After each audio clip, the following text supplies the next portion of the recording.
Assalamualaikum warahmatullahi wabarakatuh. Alhamdulillah rabbil alamin, wassalatu wassalamu ala asyrafil anbiya'i wal mursalin sayyidina Muhammad wa ala alihi wa sahbihi ajma'in. Rabbi shrah li sadri wa yassir li amri wa hlul 'uqdatam min lisani yafqahu qawli, amma ba'du. Kita sama balik kitab Matan pada Habib Muzir, kita imam hadis lagi. Poin yang kedua kita bicara sikit, cuma kita undur sikit. Kedua, pernyataan logik Habib Muzir bahawasanya ada jutaan hadis yang hilang lah. Maka ini boleh menimbulkan keraguan kepada kaum muslimin akan kesempurnaan Islam dan penjagaan Allah Ta'ala terhadap Islam. Kerana hal ini melazimkan bahawa ada hadis-hadis tentang amalan-amalan dan penjelasan Islam yang telah hilang.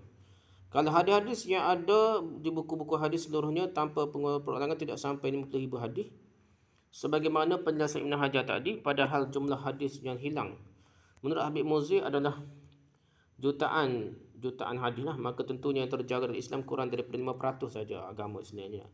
Tentunya hal ini sangat menimbulkan keraguan akan kesempurnaan Islam, tak sempurna Islam. Dan yang benar adalah bahawasanya seluruh hadis-hadis Nabi SAW yang sahih pasti sampai kepada kita dan terjaga semuanya. Tidak ada satu hadis sahih pun yang hilang dan sirna, tidak sebagaimana persangkaan Habib Muzir. Hal ini dijelaskan dari 3 sisi pendalan. Pendalan pertama, kita diperintahkan oleh Allah Ta'ala untuk mentadaburi dan mengamalkan. Tadabbur makna dia, faham molek dan amalkan Al-Quran. Dan Allah telah menjelaskan pada kita bahawasanya Allah Ta'ala telah menyerahkan penjelasan, penerangan dan praktikal isi kandungan Al-Quran kepada Nabi SAW. Allah Ta'ala berfirman, wa anzalna ilaka dzikra litubayyana lin-nasi ma nuzila ilaihim wa la'allahum tafakkarun. Kami turunkan pada Al-Quran agar kamu menerangkan pada umat manusia apa yang telah diturunkan pada mereka dan supaya mereka memikirnya. Tunggu kena memikir. La'allahum tafakkarun. Bukan tunggu buat lagu saja. Al-Quran ambil makna betul kali. Ama anzalna 'alaikal kitaba illa litubayyana lahumul ladzi ikhtalafu fihi wa hudan wa rahmatan liqaumin yu'minun. Dan kami tidak menurunkan kepadamu Alkitab Al-Quran ini melainkan agar kamu dapat menjelaskan kepada mereka apa yang mereka persisihkan itu dan menjadi petunjuk dan rahmat bagi kaum yang beriman. Surah An-Nahl ayat 64. Kerananya penjagaan Allah kepada Al-Quran melazimkan, mewajibkan, memestikan penjagaan Allah terhadap hadis-hadis Nabi SAW juga, yang merupakan penjelasan bagi Al-Quran. Allah akan jaga Quran, Allah akan jaga penjelas bagi Quran, itu hadis. Dan penjagaan Al-Quran mencakupi penjagaan terhadap lafaz-lafaz Quran dan juga penjelasannya melalui hadis-hadis Nabi SAW yang sahih. Pendalilan yang kedua, dalam banyak ayat Allah memerintahkan kita untuk taat kepada Nabi SAW. Di antaranya firman Allah Ta'ala, ya ayyuhalladzina amanu ati'u Allah wa ati'u Rasul. Hai orang beriman, taatilah Allah dan taati Rasul. Rasul Allah lah. Surah An-Nisa ayat 9. Man yuti'ir Rasul faqad ata'a Allah. Pada siapa yang mentaati Rasul, sesungguhnya telah mentaati Allah. Surah An-Nisa ayat 40. Dan Allah merintahkan kita untuk kembali kepada Al-Quran dan sunnah Nabi SAW. Tak kala terjadi perselisihan, perbezaan pendapat ke apalah. Fa in tanaza'tum fi syai'in farudduhu ila Allah wa Rasul in kuntum tu'minuna billahi wal yawmil akhir. Kemudian jika kamu berlawanan pendapat, berbeza pendapat tentang sesuatu perkara, maka kembalikanlah ia kepada Allah, yakni kepada Al-Quran, dan kepada Rasul, yakni sunnahnya dan sunnah Nabi lah, hadis-hadis Nabi lah. Jika kamu benar-benar beriman kepada Allah dan hari kemudian. Surah An-Nisa ayat 59. Allah memerintahkan kita untuk menadani, mengikuti, mencontohi, buat seperti mana yang Nabi SAW ajar lah. Laqad kana lakum fi Rasulillahi uswatun hasanah liman kana yarjullaha wal yawmal akhir wa dzakarallaha katsiran. Sesungguhnya telah ada pada diri Rasulullah SAW itu suri teladan, contoh perbuatan yang baik bagimu, iaitu bagi orang yang mengharapkan rahmat Allah dan kedatangan hari kiamat, dan dia banyak menyebut Allah, zikir Allah, sebut Allah. Surah Al-Ahzab ayat 1. Lantas bagaimana kita boleh melaksanakan perintah-perintah Allah ini jika kemudian Allah tidak menjaga hadis-hadis Nabi SAW? Kalau kita meyakini ada hadis-hadis, apalagi berjuta-juta hadis yang hilang, maka berarti Allah telah membebankan kepada kita apa yang tidak mungkin boleh kita laksanakan. Cakap 5% je agama dah. Kalau berjuta-juta hadis hilang dan yang tersisa hanya 50,000 hadis, lantas bagaimana kita boleh meladani, ikut Nabi, mencontohi Nabi dia, buat sebagaimana Nabi ajar? Kalau hilang sampai berjuta hadis, bagaimana kita boleh merujuk kepada sunnah tak kala bersisih pendapat? Bagaimana kita boleh menghindari larangan-larangan Nabi? Oleh kerananya pengeraguan akan terjaga dengan hadis-hadis Nabi SAW menghantar kepada keraguan terhadap Al-Quran itu sendiri. Okey, pendalilan ketiga.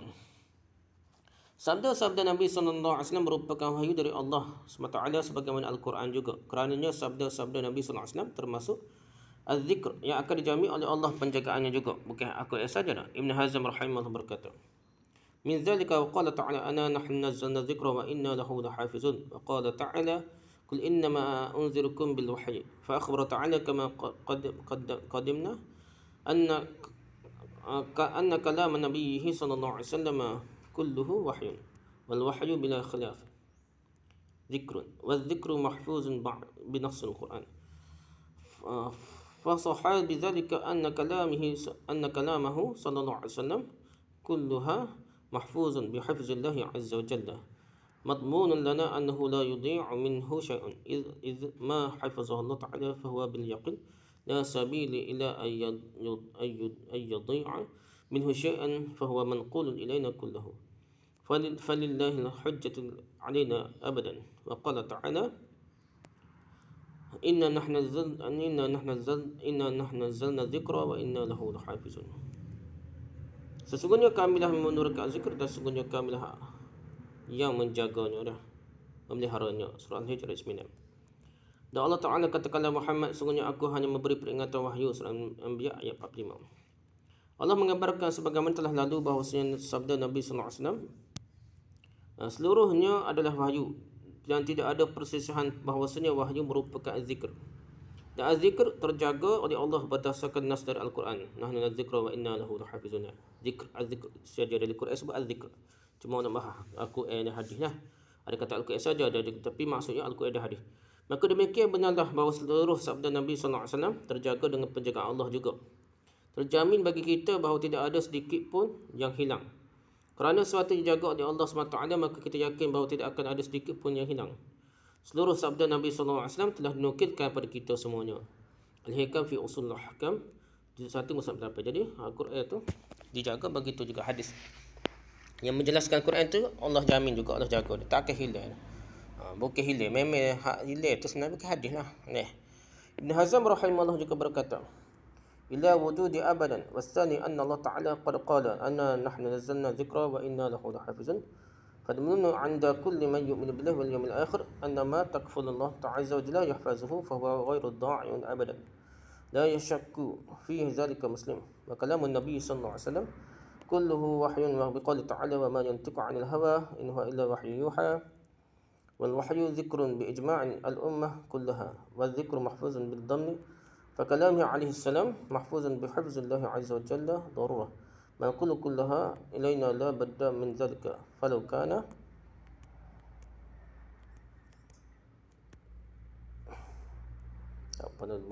sesungguhnya Allah Ta'ala firman inna nahnu nazzalna dzikra wa inna lahu lahafizun. Sesungguhnya kamilah menurunkan zikr dan sesungguhnya kami benar-benar meliharanya. Surah Al-Hijr ayat 9. Maka telah terjamin di sisi setiap orang yang beriman kepada Allah dan hari akhirat bahawasanya sesuatu yang telah dipegang oleh Allah untuk menjaganya, maka selamanya tidak akan hilang sama sekali dan tidak seorang Muslim pun yang ragu akan hal ini. Dan sabda Nabi SAW seluruhnya adalah wahyu berdasarkan firman Allah Ta'ala wa ma yantiqu 'anil hawa in huwa illa wahyun yuha.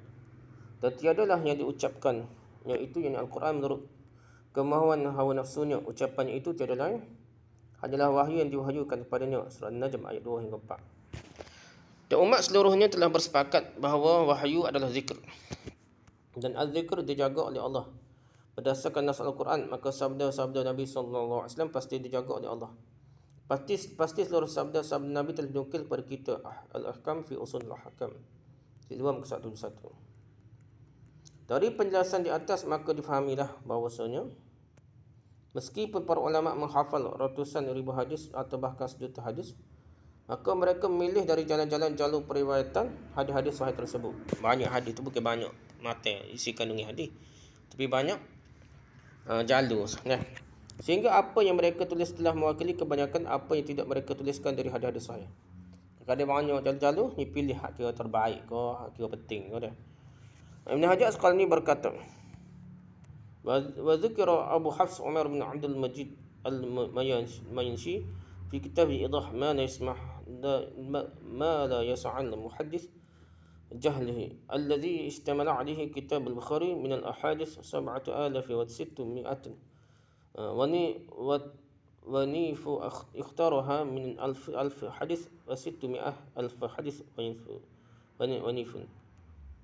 Abu Hasan Umar bin Abdul Majid Al-Mayanisi dalam kitabnya Idah Ma La Yasa'u Al-Muhaddith Jahluhu menyebutkan kandungan hadis-hadis dalam Sahih Bukhari yang jumlahnya 7,200 sekian hadis telah dipilih oleh Imam Bukhari dari 1,600,000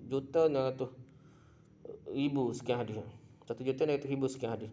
An-Nuqat ala Ibn Salah di 1/190. Sekatu je. Maksudnya tak hadis ni pilih, maksudnya walaupun dah pilih tu sanak tu dia ada topik dah sanak banyak-banyak hadis tu dah. Hak boleh kitab ni sanak terbaik. Sanak hak ile-ile kata ile hadis-hadis tu sanak yang lebih tak pakai kerja kita kata dah. Sanak yang tidak boleh bawa hujah lah. Hak tu pada hak tu dah paling terbaik dah. Ada kitab-kitab hadis ni sanak yang terbaik dia boleh dibawa hujah. Boleh bukan bawa hujah, maksudnya boleh hujah, maksudnya boleh kita cek. Boleh pakai hak lain tu orang tak tahu apa mana lah, hak berat lagi sanaknya dia tak pakai kerja tupai hak sanak lebih kuat dah. Antara hak lemah berat tu ada hak lemah kuat kurang sikit boleh kita dah. Itulah maksud daripada kitab karangan ulama hadis. Daripada kitab-kitab ulama hadis ni bukan hilal tu hadis juta-juta tu, tapi hilal tu memanglah ulama Imam Bukhari hafal belaka tu, tapi dia tidak boleh kitab kan tidak penting dah. Tu hak berat-berat lagi dah atau pakai kerja dah hadis tu dah. Sanak tu tak pakai kerja macamlah kita dok gagal ni dok beri sanak dah ijazah ke apa. Sebenarnya kalau bubuh nama kita ni kita untuk guru, kalau kita jadi untuk guru pun sebenarnya memunah ke ijazah amal kita ni. Sanak kita ni berat benar dah tak pakai kerja dah. Merosak ke ijazah dia sanak. Sanak ilmu pun punah ke kita pasal kita jahil tak amal dak jahat lah macam-macam lah tak baik mana pun kita dah. Cuma kita nak beri sanak ijazah tu secara berkat, hak boleh pergi buat hujahnya bukanlah kita sanak kita tu, tapi buat hujah tu kita asal dah. Kitab ulama yang penuh berkat lagi dah. Wallahu a'lam. Subhanakallahumma wa bihamdika subhanaka wa bihamdika asyhadu an la ilaha illa anta astaghfiruka wa atubu ilaik. Assalamualaikum warahmatullahi wabarakatuh.